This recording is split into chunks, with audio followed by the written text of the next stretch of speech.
আপনি কি জানেন ভবিষ্যতে বিদ্যুৎ হয়তো আর কয়লা গ্যাস নয়, বরং শুধু পানির চাপ থেকেই তৈরি হবে। কল্পনা করুন একটি শহর যেখানে রাস্তার নিচে পানি বইছে, আর সেই পানির চাপই চালাচ্ছে ঘর, ভবন এবং পুরো শহরের বিদ্যুৎ। হ্যাঁ, এইটা অসম্ভব মনে হলেও সম্ভব করার চেষ্টা করা হচ্ছে ইসরায়েলে। আজকের ভিডিওতে জানবেন ইসরায়েলের সেই অদ্ভুত প্রযুক্তির কথা। স্বাগতম মায়াজনের আরও একটি অসাধারণ এপিসোডে। ইসরায়েলের সেই আশ্চর্য প্রযুক্তির কাহিনী যা বদলে দিচ্ছে পুরো পৃথিবীর বিদ্যুৎ ব্যবস্থা। ইসরায়েল একটি ছোট্ট দেশ, কিন্তু এর থেকে বড় সমস্যা জ্বালানি এবং পানি, যা থেকে উৎপাদন হয় বিদ্যুৎ কিংবা গ্যাস। দেশটিতে নেই পর্যাপ্ত পরিমাণ গ্যাস কিংবা কয়লার বিশাল মজুদ। তাই পানিকে এক শহর থেকে অন্য শহরে পাঠাতে সরকারকে তৈরি করতে হয় বিশাল এক টানেল, যা পানির নিচে অবস্থিত। এই টানেল বা পাইপলাইন দিয়ে যখন পানি পাহাড়ি এলাকা থেকে নিচে নামে, তখন স্বাভাবিকভাবেই তৈরি হয় পানির ওয়াটার ফোর্স। আগে এই চাপ ব্যবহার করা হতো শুধু পানি যাওয়া আসা করাতে, কিন্তু বিজ্ঞানীরা ভাবলেন এই বিপুল শক্তি কেন ব্যবহার হবে না। তারপরই জন্ম হয় এক যুগান্তকারী প্রযুক্তি।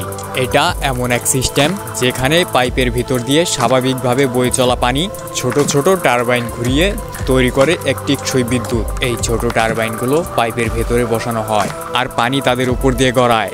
পানি উপর দিয়ে যাওয়ার সাথে সাথেই টারবাইনগুলো ঘুরতে থাকে এবং তৈরি হয় ইলেকট্রিসিটি। সবচেয়ে মজার বিষয় হলো এতে পানির কোনো যাতায়াত সমস্যা হয় না। পানির যেভাবে যাবার সেভাবেই যায়।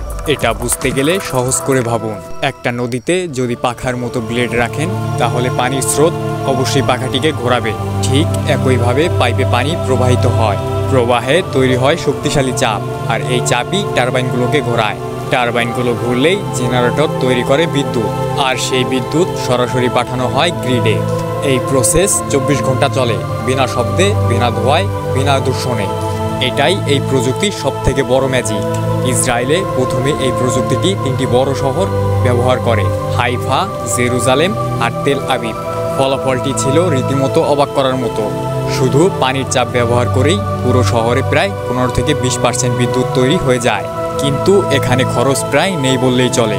ইসরায়েল প্রতি বছর বাঁচাচ্ছে কোটি কোটি ডলার, আর সারা পৃথিবী তাকিয়ে দেখছে টেকসই শক্তির এই বিদ্যুতের নতুন অধ্যায়। শুধু ইসরায়েল নয়, বিশ্বের প্রায় 50টি দেশ এই নতুন প্রযুক্তি ব্যবহার করছে। যদি দেশগুলো উল্লেখ করি, তার ভিতরে রয়েছে Japan, Singapore, Bharat, America, Norway এবং আরও অনেকগুলো দেশ। সব থেকে বড় সুবিধা হচ্ছে পাইপলাইন সব দেশেই আছে, শুধু টারবাইন বসালেই পাবেন বিদ্যুৎ। যেখানে বড় ড্যাম বা নদীর প্রয়োজন নেই। স্থাপনা খরচ কম, পরিবেশ ক্ষতি শূন্য। এটাই হয়তো ভবিষ্যতে হবে গ্রিন এনার্জি রেগুলেশন। গবেষকরা বলেছেন আগামী দিনের স্মার্ট শহরগুলো হবে এমন। রাস্তার নিচের পানি থেকে বিদ্যুৎ, ঘরের বৃষ্টির পানি থেকেও বিদ্যুৎ।